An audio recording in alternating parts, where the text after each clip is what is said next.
छत्तीसगढ़ विधानसभा नेता प्रतिपक्ष और पूर्व स्पीकर डॉक्टर चरणदास महंत लोकसभा चुनाव लड़ने के मूड में नहीं हैं। मीडिया से बातचीत में उन्होंने विश्वास जताया कि इस बार छत्तीसगढ़ में कांग्रेस की सीट में बढ़ोतरी हो सकती है। सक्ती से विधायक और पूर्व केंद्रीय मंत्री चरणदास महंत कोरबा के प्रवास पर पहुंचे थे। साहू समाज के परिचय सम्मेलन में हिस्सा लेने के बाद उन्होंने मीडिया से बातचीत की और बताया कि कोरबा सीट से लोकसभा चुनाव लड़ने का उनका कोई इरादा ही नहीं है। इसे स्पष्ट कर दिया गया है।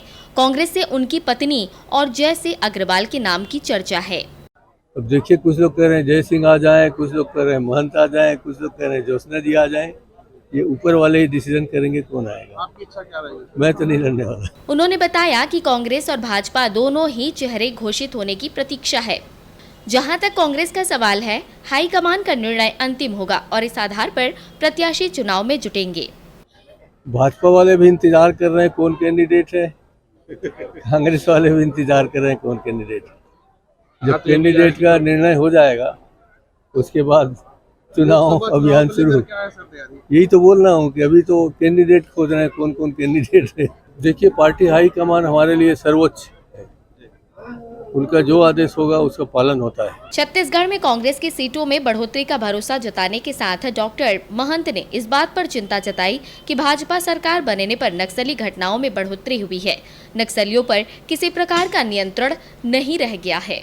हम तो पहले से ज्यादा आएंगे, हमारा अनुमान है, क्योंकि जब से भाजपा की सरकार बनी, कहना नहीं चाहिए, मात्र 2 महीने ही हुए हैं, मगर वही रास्ता सब अपना लिए हैं। भ्रष्टाचार के रास्ते पर चल रहे हैं। लोगों में एकता नहीं है, सामंजस्य नहीं है।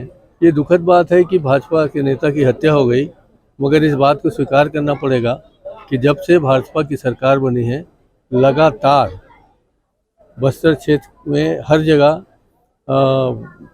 नक्सलियों के हौसले बढ़े दिखाई दे रहे हैं, हत्याएं हो रही हैं, गोलियां चल रही हैं।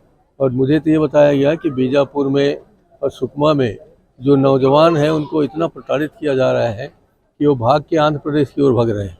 जिस तरह से इस क्षेत्र में पलायन होता है, उस क्षेत्र में हमारे लड़के भाग रहे हैं और एक गांव के गांव खाली होने की स्थिति आ गई।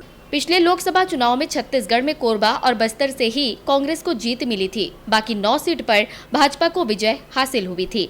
अपनी उपलब्धियों के सहारे भाजपा चुनाव जीतने में लगी है, तो कांग्रेस को राहुल गांधी की न्याय यात्रा से उम्मीद है। लोकसभा चुनाव में मतदाता कौन से मुद्दे पर वोट करेंगे, यह आने वाले समय में स्पष्ट होगा। कोरबा से अविनाश प्रसाद की रिपोर्ट।